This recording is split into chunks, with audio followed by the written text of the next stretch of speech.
apparently people want this information. So I'll see what I can do to get it to you.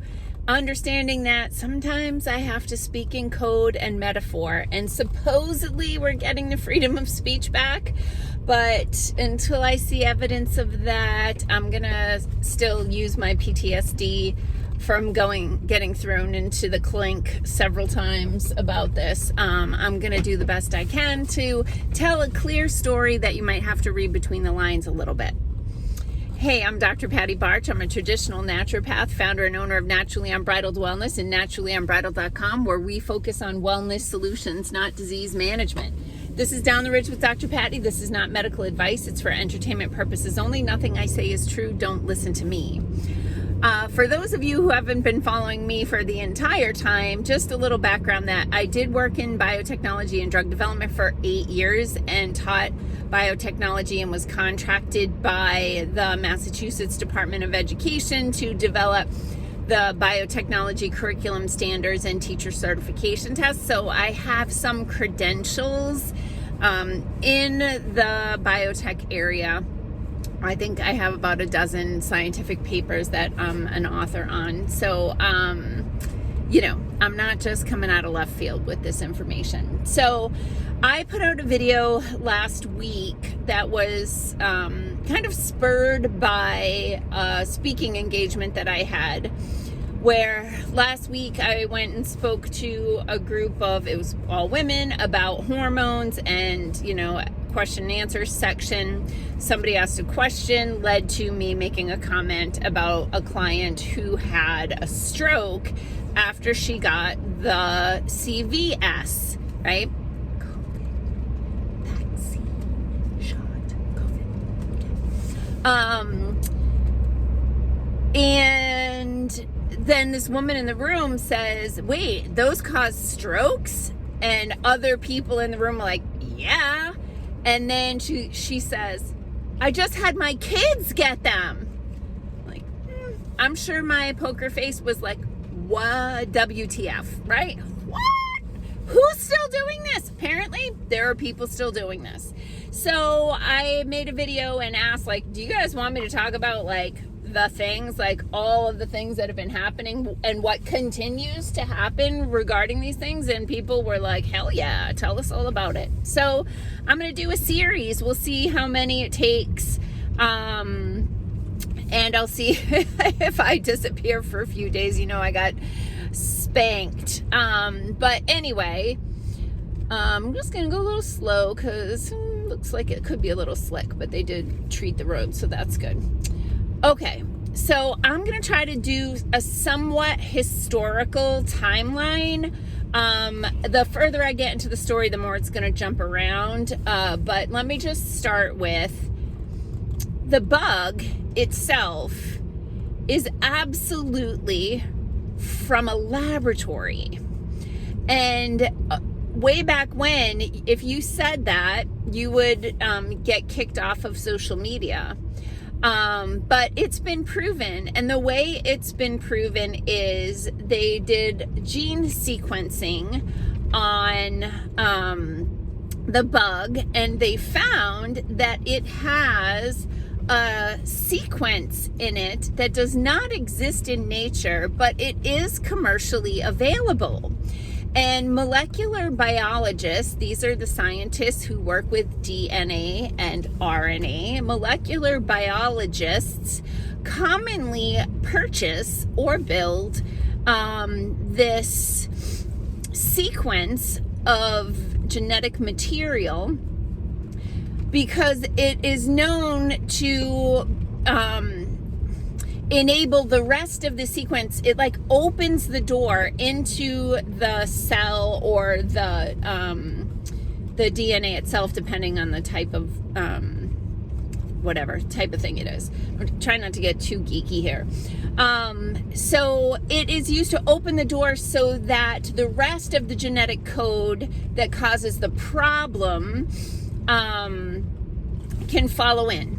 So since they knew that sequence of genetic material is in the bug itself, and it doesn't exist in nature. They know that the bug was genetically manipulated in a lab.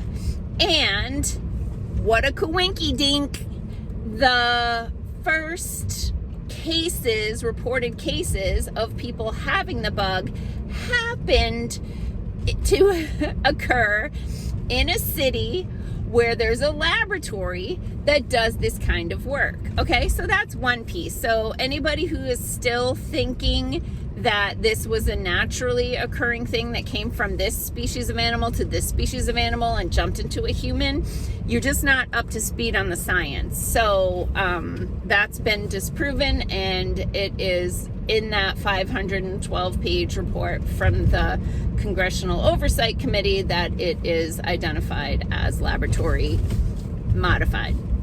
Okay, that's the first thing I want you to be aware of. The second thing I want you to be aware of is around the fall of 2019, the major three-letter agencies went about changing their definition of what these things are, the VACCINE. Okay, what the definition of that is, they changed it so that these new types of injections could be categorized under the umbrella of the V word. They're not the V word. Prior to them changing the definition, they absolutely met the definition of gene therapy.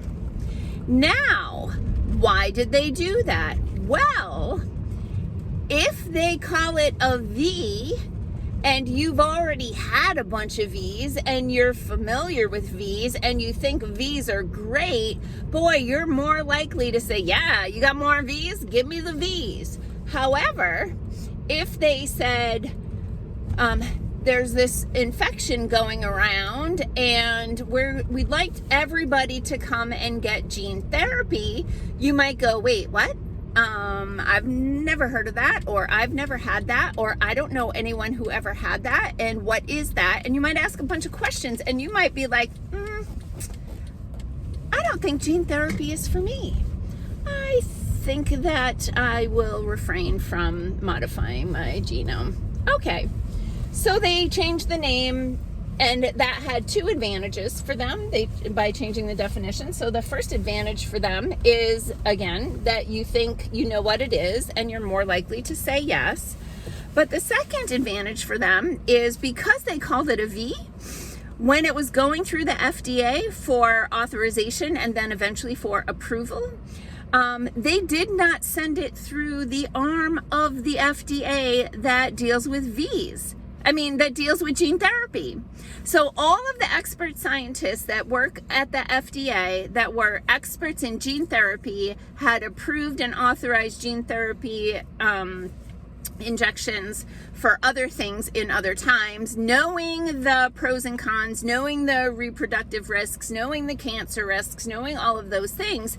The FDA did not give those experts the opportunity to weigh in on the gene therapy. No, they called it a V. So it went through the other arm of the FDA that is in charge of the VACCINES. So because of that, you have all of these scientists on this side that don't know about gene therapy. It is not their wheelhouse, but they're the ones who got to authorize it, and they're the ones who later approved it, even though there were top members of those committees who quit. They resigned because of the smoke show that was happening. So I have tons more to say about this. I'm gonna see how we do here, but most important, I need you to interact with this video on all the levels that you can, because I'm more likely to be able to speak if the algorithm thinks I'm awesome, by like, comment, share, all the things. The more you interact with this video, the better it helps other people to see it and keeps me from disappearing into the night.